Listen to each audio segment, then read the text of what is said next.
बिस्मिल्लाहिर्रहमानिर्रहीम। अस्सलाम वालेकुम। आपके साथ हाजिर है सना कैसर। आज मैं आपको बच्चों के लंच के लिए मिनी बर्गर यानी स्लाइडर बनाना सिखा रही हूँ।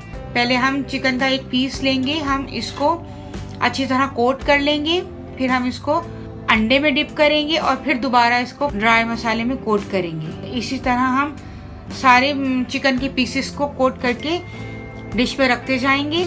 हमें इसको हाई फ्लेम पर नहीं बनाना है क्योंकि चिकन जो है वो कच्चा है, बॉयल हुआ नहीं है, तो हमें इसको मीडियम फ्लेम पर फ्राई करना है।